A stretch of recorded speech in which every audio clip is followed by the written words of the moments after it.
We're celebrating at McDonald's right now.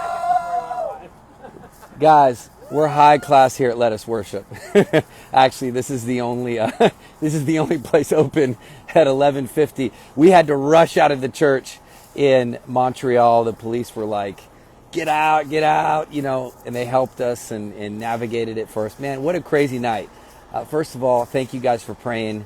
Just to kind of catch you up for those that aren't aware, we have had a time here in Canada. Weren't looking for controversy, weren't trying to start anything except for just do what we've done the last 3 years here, which is bring revival. And we had 6 cities on the East Coast, and we have 5 still left on the West. But these 6 cities we had planned, permitted, all the way from Nova Scotia ending in Toronto, and all of them were canceled. All the permits were canceled. The government canceled them because of safety concerns, because a bunch of crazy activists called them. And it's basically the mob, right? The mob, cancel culture, hating Christians, not allowing them to worship outdoor. It's a big deal, and it's become a massive, major mainstream dialogue in this country. And we, like I said, we weren't looking to do this, but God inserted us into this moment, and so we're going to take a stand and be bold, just like we did in our country in 2020. So anyway, but tonight, this first time ever happened to me. I'm worshiping. There's police everywhere. There's Antifa everywhere. They're harassing people as they walk inside of this church. Can you imagine? We're worshiping in a church, and people are so demonically possessed that even the mayor, the Marxist mayor of Montreal, trying to cancel, sending the police to cancel us. I had to talk to them and explain to them, like, listen, you're going to have to take me to jail if you're going to stop this thing. We're inside a private church with an amazing pastor, and we're not going to stop. People are driving from hours away to connect with God. I'm not going to stop just because of some pressure. And so anyway, they ended up working with us, but then Antifa snuck through, some guy, and threw these smoke bombs at us, at the band, in the middle of like the second song tonight.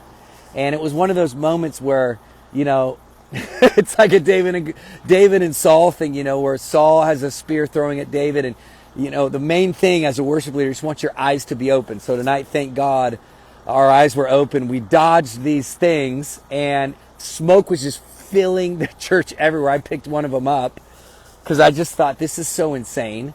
And you know what one of the greatest miracles is that the fire alarm didn't go off, and the pastor was shook. He's this amazing Hispanic pastor. He said, Sean, you don't understand that when we light birthday candles in here, sometimes the smoke alarm goes off. The smoke alarm didn't go off, even though smoke was everywhere, and the people kept worshiping. Can you believe it? People continued to worship. I felt like this was like a prophetic moment. It was like, we're not going to be distracted. Our gaze is not going to be moved. We're going to worship God. We're going to press in. And tonight we had a powerful time of worship. People gave their life to Jesus. People came down to the front, gave their life to Jesus. People got delivered of addictions.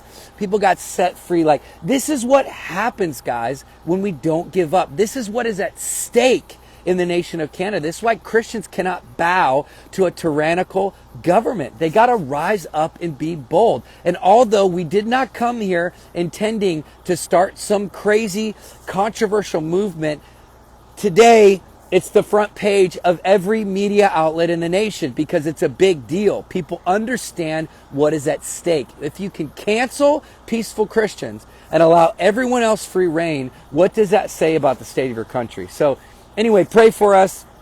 This morning, a crazy car came and swerved and rammed into our bus. We still don't know if it was intentional. I only say that because the night before, we had people tailing us, swerving, yelling, screaming, obscenities, all kind of stuff for like 15 miles at the end of our thing. So I don't know. But the point is that we're safe. Our bus is a little banged up, but we're safe. And you know what? We're at McDonald's.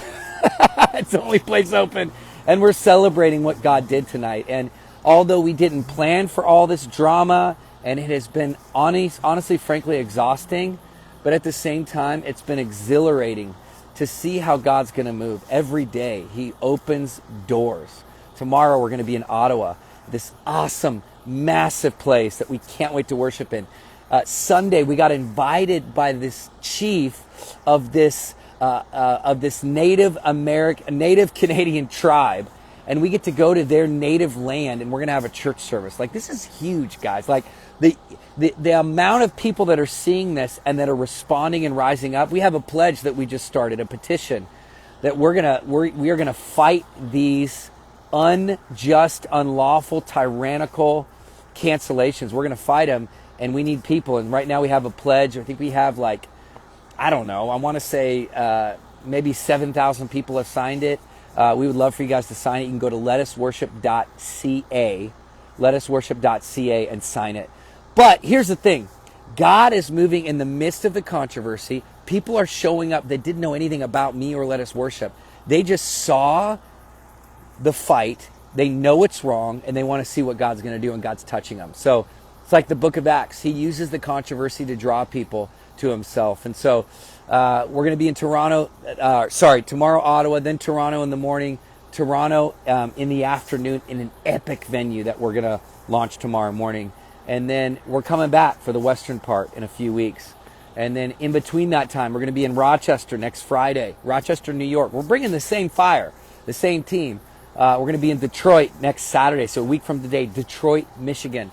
Then Minneapolis, then Chicago, and then we jump back into Canada. So the Great Lakes is going to get hammered with this, man. God is like giving us like, I don't know, this extra gear. Like, and I didn't know that any of us really had it. We've been up till 1, 2 in the morning every night, waking up early and setting up and rearranging things. But somehow there's just energy in watching God move in powerful ways like he has. The baptisms, the miracles, the testimonies. This is what I signed up for.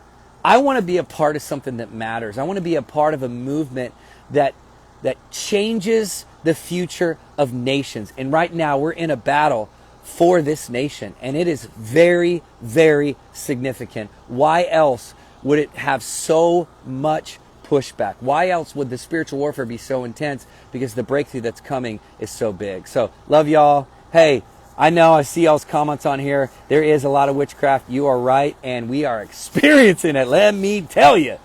But you know what? It's amazing. And we had kind of like a trial run. I say trial run, a real run in 2020 in the U.S. facing the same stuff. And so we're ready now, you know. And God has showed us, and He's given us wisdom, and He's given us discernment. And most importantly, like the remnant revivalists of this nation are coming out of the woodwork. And so it has been so fun. Stay tuned. Tomorrow in Ottawa, Sunday in Toronto, next Friday in Rochester, next Saturday in Detroit. The following weekend, we're going to be in Chicago and Minneapolis, and then we jump back into Canada. So we're on a wild journey with God. Come and join us. Be a part of it. Love y'all. Mickey D's.